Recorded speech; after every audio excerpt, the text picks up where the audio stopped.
The same as Donald Trump in 2016 when I predicted Donald Trump's win on my totally nonpartisan system. From the rise of Adolf Hitler to the assassination of John F. Kennedy, some of Nostradamus's predictions seem shockingly accurate. He known as a 16th century French astrologer, physician, apothecary, and reputed seer who famously published more than 900 prophecies written in poetic quatrains. These were collected in a book titled Les Prophéties in 1555. To this day, some believe that Nostradamus truly did predict future events, ones that he could have had no knowledge of. Along with that, as the race to the White House is becoming more intense than ever, Americans are turning all their attention to every debate among the candidates and eagerly awaiting the final results this November. Suddenly, the prophecies of the person known as the Nostradamus of U.S. presidential elections are gaining more interest than ever. What's going to happen with America? With Donald Trump run as the next president of the United States, many people are looking to Nostradamus to predict what Trump taking power means for America and the rest of the world. The prophet I mentioned above is Alan Lichtman, the one who often dubbed the Nostradamus of U.S. presidential elections, has garnered a reputation for his uncanny ability to predict election outcomes.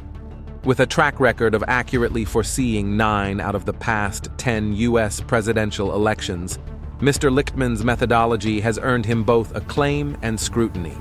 To accurately predict who will occupy the Oval Office, Mr. Lichtman has designed what he calls 13 keys to the White House, a groundbreaking method that revolutionized election forecasting. The keys, comprising a series of true or false questions, assess various factors, including economic performance, social stability, and incumbent charisma. Through careful analysis spanning historical data since Abraham Lincoln's era, Mr. Lichtman has crafted a predictive model that transcends conventional methods used by traditional psephologists. He has a model for 13 keys to the White House, which have been correct since 1984, 10 elections in a row, and the way it works is if 6 or more of the 13 keys go against the White House party incumbent, they are predicted losers, and if fewer than 6, then they are predicted winners. Right now, a lot would have to go wrong for Joe Biden to lose this election. He's at the moment down by just 2 keys, according to the comments and evaluations of this Nostradamus, especially after what was considered a disaster of a debate for Joe Biden in his first debate against opponent Donald Trump on the evening of June 27th. Not only did he stumble over his words multiple times and appear unfocused during the 90-minute debate, but President Biden also spoke with a weak, hoarse voice, with some information being mixed up and unclear. Biden's performance was shaky and unsteady, while Trump dominated his opponent with a series of attacks. Biden's lackluster performance has worried Democrats and may cause voters to be more concerned that he is too old to hold office for another 4-year term. After the debate, many Democratic voters expressed deep concerns about the president's re-election prospects. Some Democratic lawmakers have even publicly called for him to withdraw from the race to ensure the party's interests. Could this be the first sign that Trump seems to have more hope? And if we speak from the perspective of this Nostradamus, Trump possesses more keys. So now, let's try to forget the polls, forget the pundits. Forget all of the pundits who have said Biden's too old. Democrats' only chance to win is with Biden running for re-election. One of Lichtman's keys is incumbency. Biden obviously wins that. Another key is party contest. He's not been contested. That's 2 keys off the top that Biden wins. That means 6 keys out of the remaining 11 would have to fall to predict his defeat. Biden versus Trump. U.S. voters see Trump as more favorable for the economy compared to President Biden. In a survey 3-day poll, 41% of participants favored Trump's economic approach over Biden's, while 34% favored Biden's. The remaining respondents either expressed uncertainty or felt neither candidate had a superior stance. As we saw in 2016, when this prophet had predicted Donald Trump's victory, contrary to the polls. or in 1988, when George Bush, as late as May and June of the election year, was 17 points behind his opponent Mike Dukakis and went on to win with a 25-point swing. That's why this Nostradamus tell everyone to get the polls, to get the pundits, keep your eye on the big picture as gauged by the keys. Lichtman's predictive prowess faced its most significant test in the tumultuous 2000 election between Al Gore and George W. Bush. While he forecasted a victory for Gore, the controversial outcome cast a shadow over his prediction. However, every election can change when events occur. For example, Biden's near-weak performance in the debate with Trump has caused many voters to reconsider their choice. But this does not determine the final result, as former President Obama also caused uncertainty during his debate with his opponent. Yet he made a comeback and became the head of the White House, even for 2 consecutive terms. No one knows what will happen until it actually happens. Based on what this modern-day Nostradamus has said, there will be a set of standards for comparison and contrast, from which predictions about the next president of the United States will be made. We will provide those keys below. Please try to compare and choose the president you will support. Then let us know in the comments. The keys. Despite initial skepticism from the forecasting community, Mr. Lichtman's methodology proved its worth time and again. From Ronald Reagan's re-election triumph amid economic recession to Bill Clinton's victory against George H.W. Bush, Mr. Lichtman correctly predicted crucial poll contests in the U.S. Now, let's see the 13 keys to the White House as designed by Mr. Lichtman are as follows. The first key is party mandate. Post-midterm elections, the incumbent party secures more U.S. House of Representatives seats than in the previous midterms. The second key is nomination contest. There's no significant challenge to the incumbent party's nomination. The third one is incumbency. The sitting president represents the incumbent party. Number 4 is short-term economic stability. The economy doesn't face recession during the election period. Long-term economic growth is the 5th key.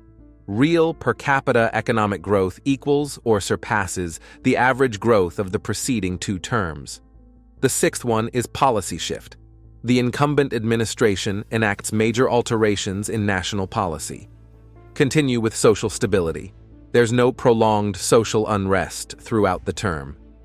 Number 8 is scandal-free.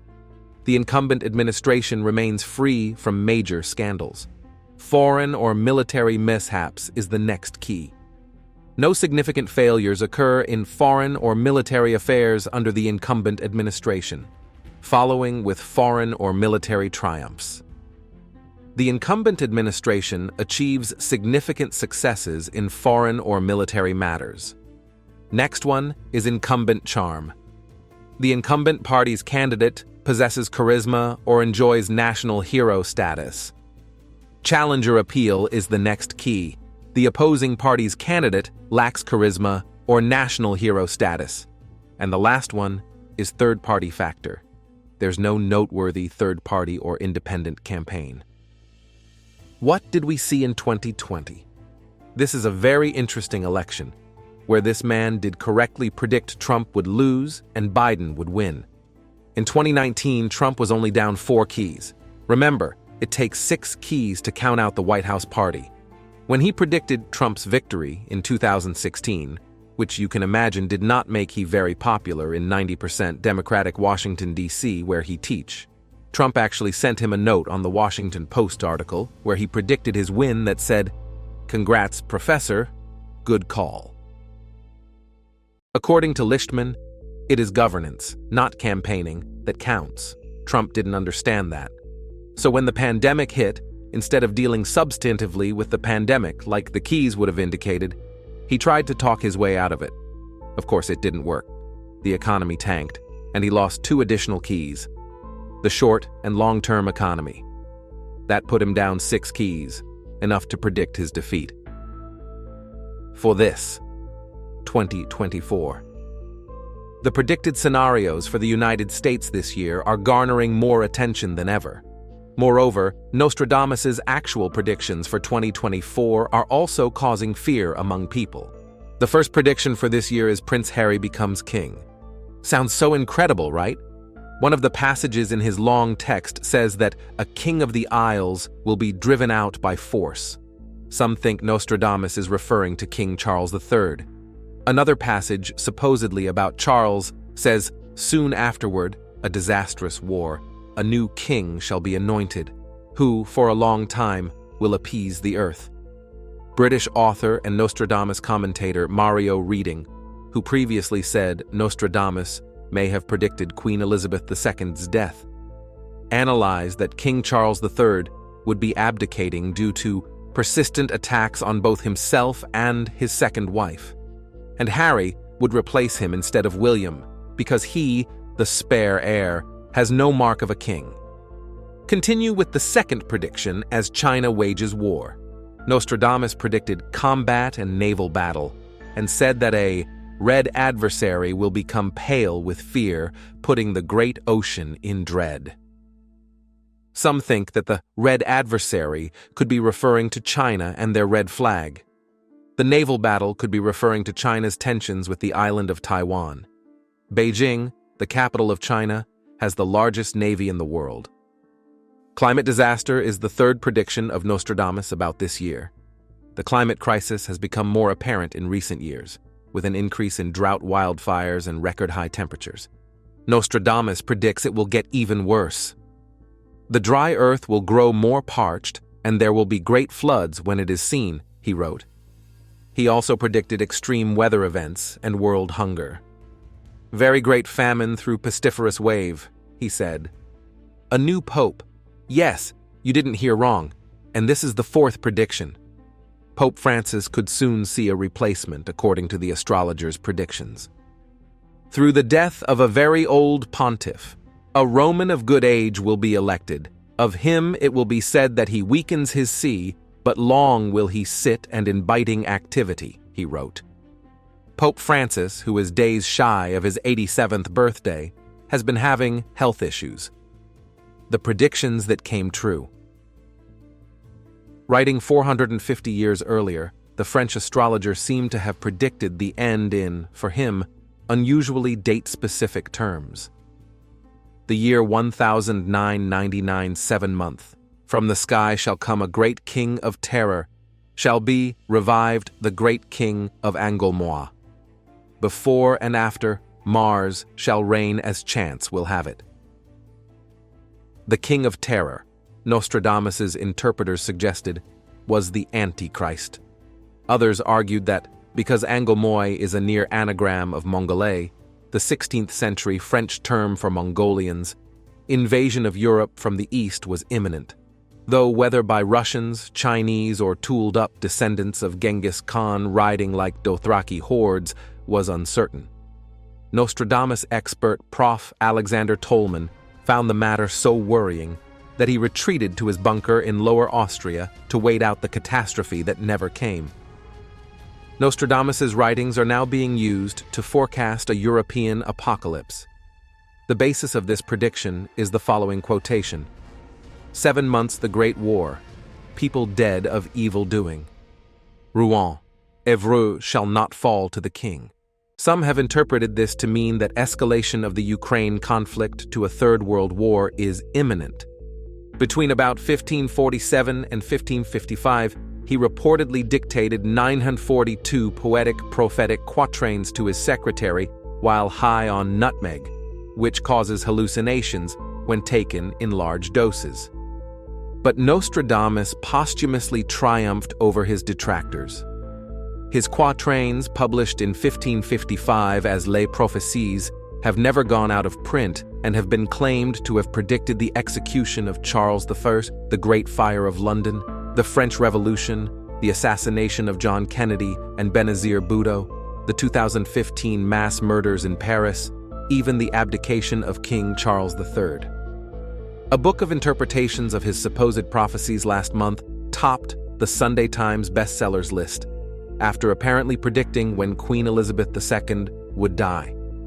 In his book, published in 2006, author Mario Redding claimed to have found something that others who had pored over Nostradamus had missed: that his quatrains are number-indexed to correlate with dates.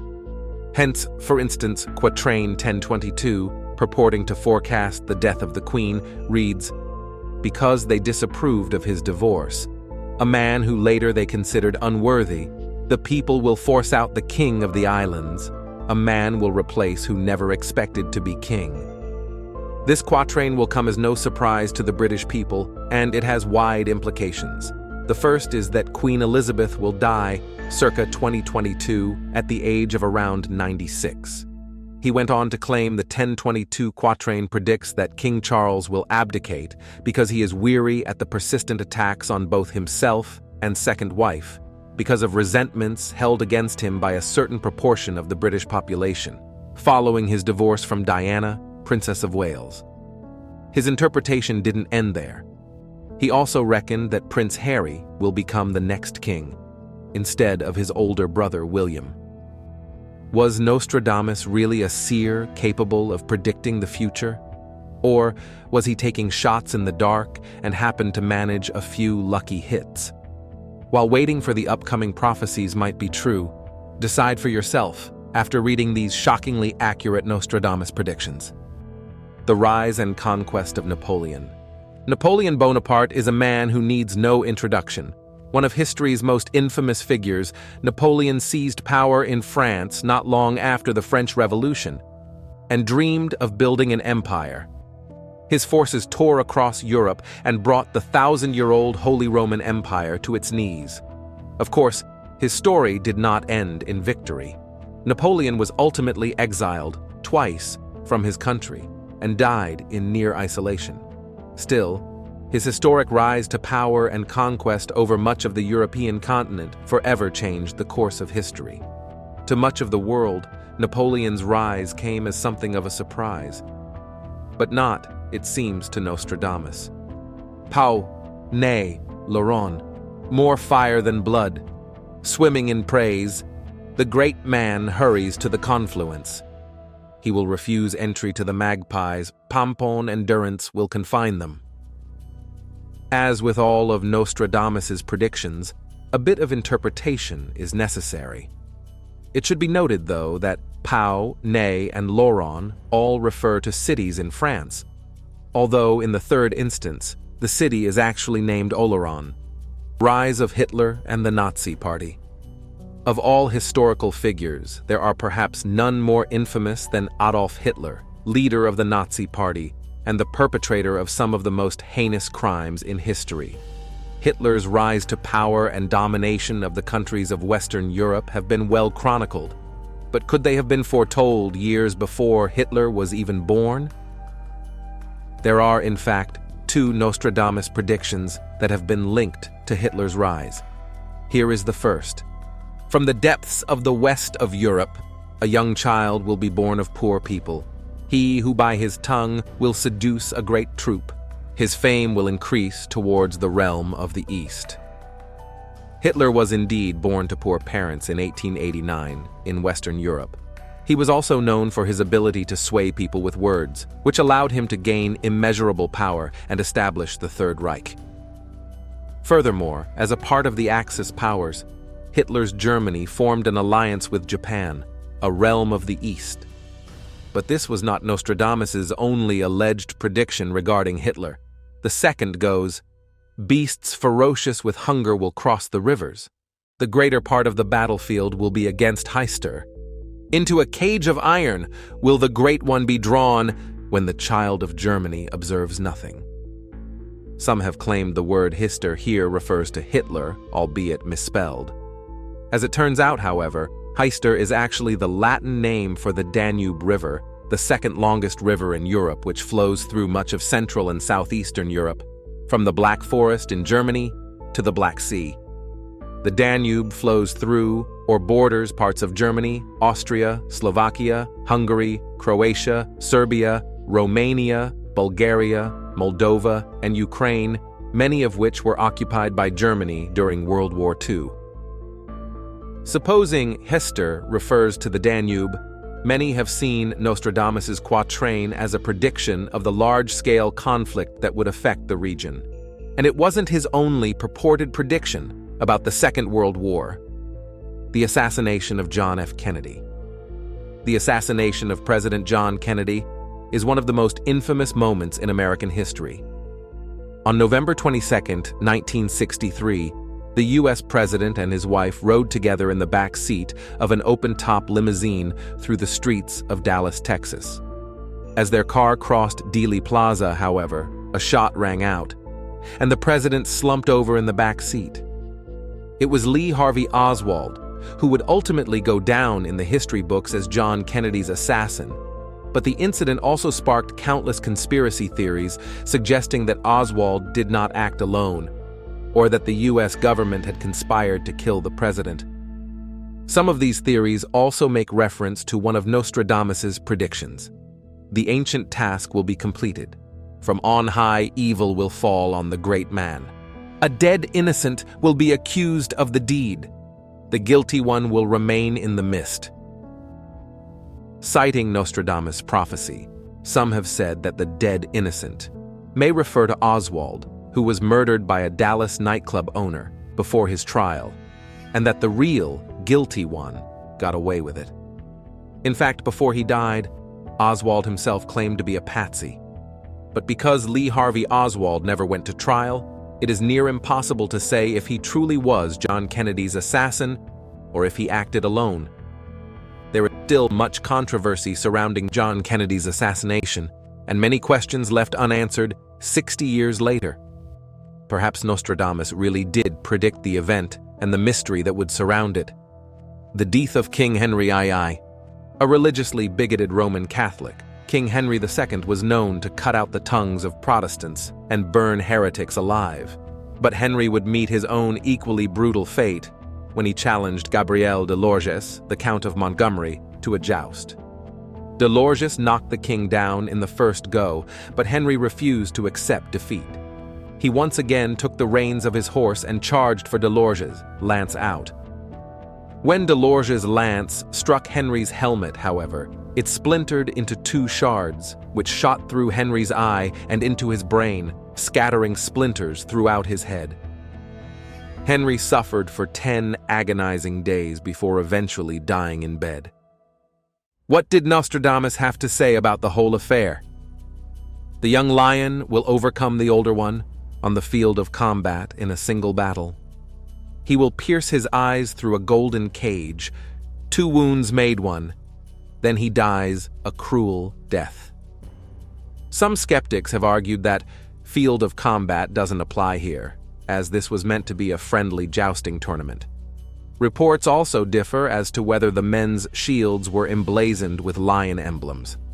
Still, the golden cage could be taken as a reference to the king's helmet, and given that the lance split, 2 wounds made one, isn't far off the mark. The discoveries of Louis Pasteur. Louis Pasteur, born in 1822, is commonly referred to as the father of microbiology for his numerous contributions to science. Notably, he was the man who discovered the process that would come to be known as pasteurization, which removes bacteria from things like milk and wine, making them safe for consumption. He also discovered that it was the growth of microorganisms that causes fermentation, marking a fundamental shift in how scientists thought about bacteria. Prior to Pasteur's discovery, the commonly held belief was that fermentation occurred spontaneously. This early work would eventually pave the way for vaccines, specifically for the treatment of rabies and anthrax. In fact, it was Pasteur himself who gave the first rabies inoculation to a 9-year-old boy named Joseph Meister, who had been bitten by a rabid dog.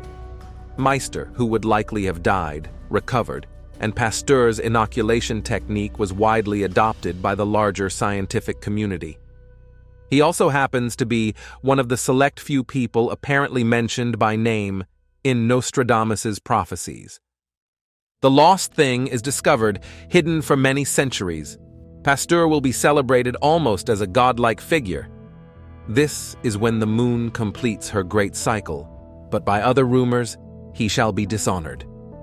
The fourth line of the quatrain is particularly notable, as in 1995, the biographer Gerald Guisson published his book, The Private Science of Louis Pasteur, which revealed that Pasteur had secretly included a rival's findings in his version of the anthrax vaccine to make it work, in a sense, dishonoring him. The Great Fire of London. In 1666. On September 2, 1666, a small fire broke out in Thomas Farriner's bakery on Pudding Lane in London. While fires weren't uncommon in those days, none had been quite so devastating as this one. When the Lord Mayor of London, Sir Thomas Bloodworth, was awoken and told of the fire, he replied, "Fish! A woman might piss it out!" What Bloodworth and many others ignored was that London had been in the midst of a particularly hot, rainless summer. As a result, the wooden buildings were tinder dry, and the fire spread rapidly. Soon enough, more than 300 houses were ablaze, and the fire showed no signs of stopping. Attempts to put the fire out using water-filled buckets were futile, and panic spread as quickly as the flames. For almost 4 days, the fire raged on, and King Charles II even ordered for the houses in its path to be pulled down to create a firebreak. Alas, it could not stop the raging fire.